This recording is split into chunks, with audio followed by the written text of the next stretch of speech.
what's awesome about the build-up to training camp is that nobody's worried.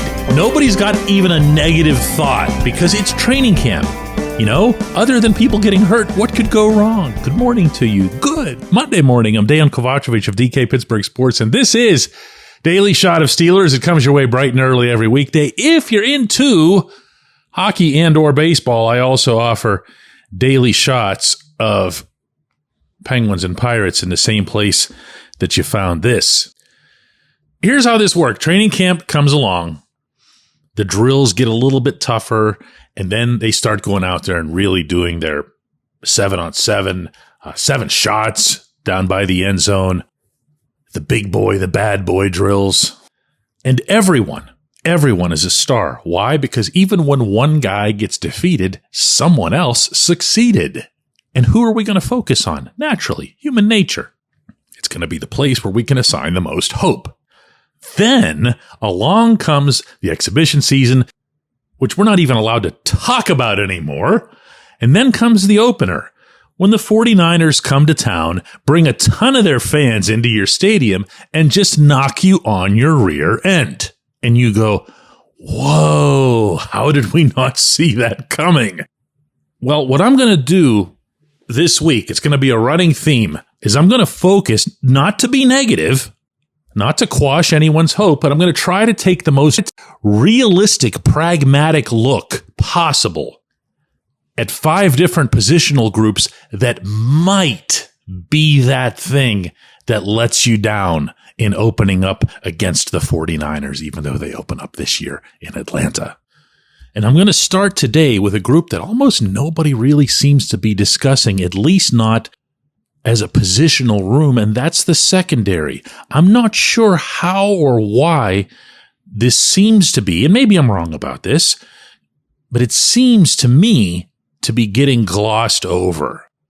Maybe it's because the presumption is that if Minkah Fitzpatrick is healthy and you're getting sufficient pressure up front and you have yourself some inside linebackers for the first time, from a depth standpoint in a very, very long time, that Minkah can just go back to being a wild card and roaming the football field and bringing in interceptions galore. But it is, of course, not that simple. Maybe it's because we see Joey Porter Jr. as having already ascended to some, to some Darrelle Revis tierdom as a dominant island corner, and that he can't get exposed or exploited in some form or take some natural step backward of his own. But when you look at the others who are involved in this, I've got some legitimate, not manufactured for the purposes of this episode, concerns. I really do. When the Steelers acquired Donte Jackson, for example, from the Panthers in the Deontay Johnson trade, the overwhelming sentiment at the time was, well, we don't mind trading Deontay because he was disappointing to a lot of people here, but this guy's credentials in Carolina don't floor anybody. The fact that the Steelers apparently internally were smitten with him and for a long time also isn't exactly reassuring. Not that they have a terrible track record with outside corners, but they also had, let's put it this way, the last guy that they brought in as an outside corner who was in that type of category where you heard that they liked him and whatever was Levi Wallace when he came over from the Bills. And Levi wasn't bad. Levi didn't hurt you. He had a couple games that were off, but that's natural for his position. But he wasn't exciting either. Levi was just put over there to basically mind the store. And for the most part, he did. I get the sense that's what they want out of Donte Jackson, too. They don't need a superstar at either end. There is a salary cap. You do have to manage expectations. But I remember thinking, again, going back to the actual trade when it occurred, there's your classic guy who nobody will know his name up until the opener in Atlanta, and he might be the talk of the town for all the wrong reasons the following day. Do you see what I'm saying here? I'm not making a prediction or anything. I'm just focusing on where these types of players might arise before they arise. Deshaun Elliott, in my mind, is an established NFL safety. He looks like he could be a quality partner for Minkah. The only thing that I wouldn't wish upon anybody is to be a safety wearing that uniform, because they all went down last year, including Minkah. Every last one of them. They were pulling safeties out of the 12 items or less line at Giant Eagle. Anybody and everybody was welcome to play safety.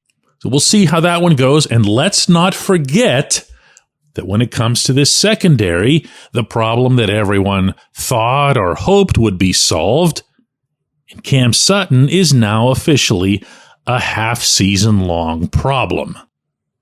My belief is that the Steelers will give a look to Beanie Bishop and maybe a couple other guys at camp, but my further belief is that Omar Khan's going to go get himself a slot corner, because a half a season is a long time to wait for anybody. Now, fortunately for the Steelers, they do open up against the Falcons. The last thing you'd want is for them to open up against a team like the 49ers, who'd be able to pick them apart in the secondary, so maybe there's a chance to grow into the group that they have. When we come back, J1Q. Luxembourg, Garbett, Kelly & George. LGKG is a personal injury law firm in Western Pennsylvania that represents people hurt in car accidents or who need help with workers' comp or medical malpractice. When the attorneys at LGKG make you a promise, they keep it. They've been keeping promises in our region for over 80 years. LGKG's been AV rated, the highest rating a law firm can receive, and they've been designated super lawyers. That's actually a thing for over 15 years. It's a rare combination. LGKG has offices in Cranberry, Newcastle, Beaver Falls, Butler, and Elwood City. Learn more about them by visiting lgkg.com or by calling 888-842-5454. LGKG.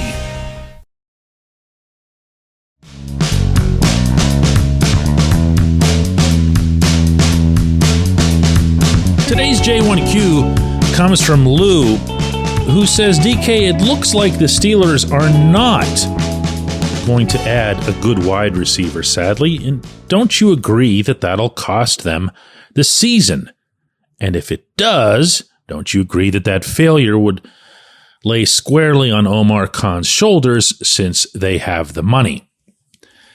Lou, I've been a vocal advocate of adding an impact wide receiver, and I feel comfortable doing that while at the same time having some hope that Roman Wilson, probably more than anybody out of the wide receiver room, can step up and become an impact guy, if not necessarily.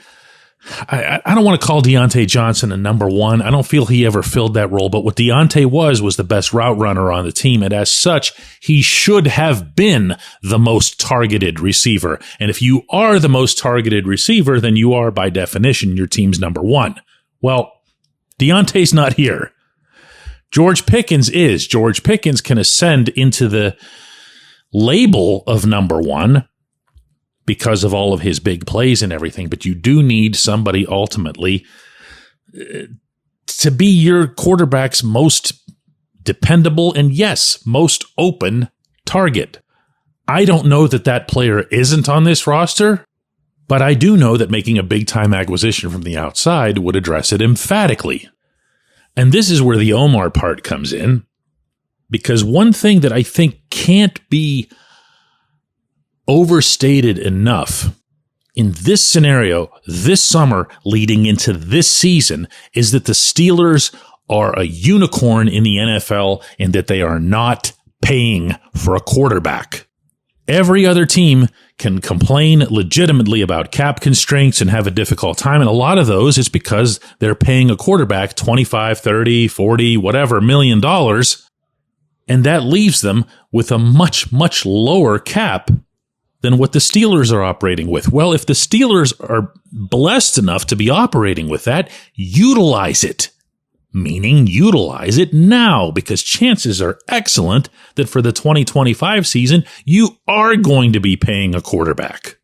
Whether it's Russell Wilson, whether it's Justin Fields, whether it's somebody else entirely, you're going to be paying a quarterback, the odds will overwhelmingly say.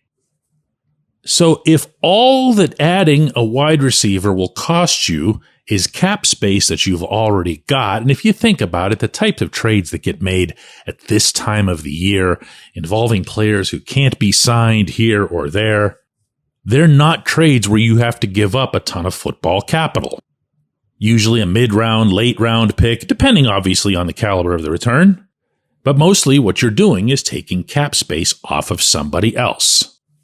Well, go ahead and do that. Yeah, I know cap space can roll over and you can set yourself up for something else in 2025, including paying your quarterback in that year.